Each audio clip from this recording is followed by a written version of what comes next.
These are the games that your parents warned you about. Welcome to WatchMojo.com, and today we'll be counting down the top 10 most violent video games.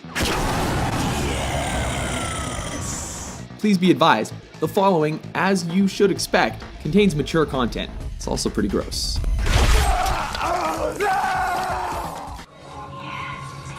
Number 9, Dead Space series. Up next is the modern horror franchise that's been banned in Germany, China, and Japan. Here, you play an engineer stranded in space and surrounded by necromorphs, grotesque monstrosities that can only be killed through wanton dismemberment. Yes, the main gameplay gimmick revolves around chopping your enemies to bits, and that's only if they don't get their claws on you first.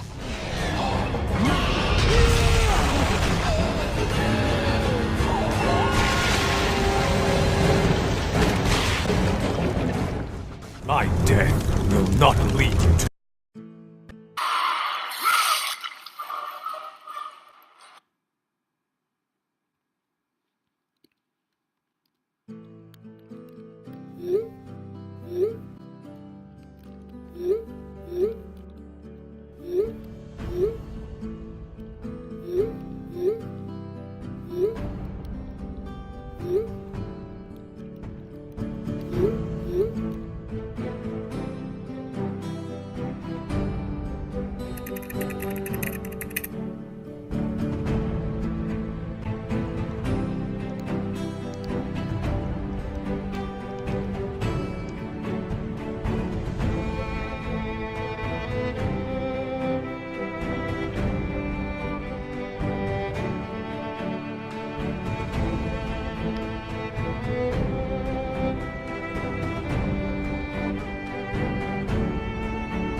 Spending a few hours playing video games never hurt anyone, right?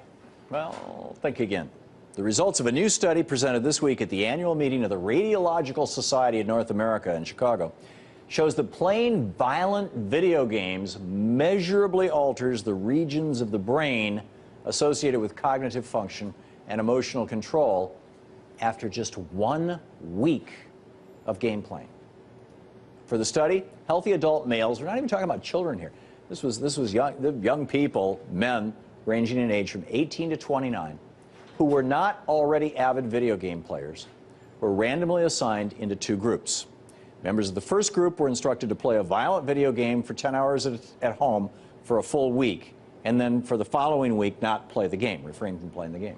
The second group did not play a violent video game at all during the entire 2-week period.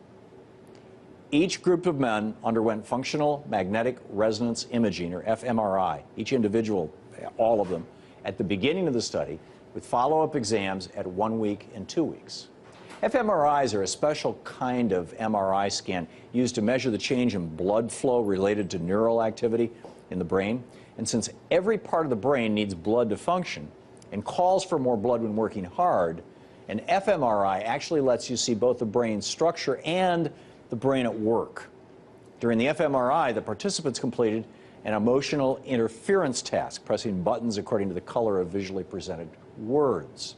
Words indicating violent actions were mixed with non-violent action words. The participants also completed a counting task that measured their cognitive, thinking, and memory abilities. The results showed that after 1 week of violent video game playing, the video game group members showed significantly less activity during the emotional task in the left inferior frontal lobe, where we inhibit ourselves from doing or saying things we think are wrong, and also showed less activity in the anterior cingulate cortex, which regulates everything from blood pressure to decision-making and understanding things during the counting task. Necessary.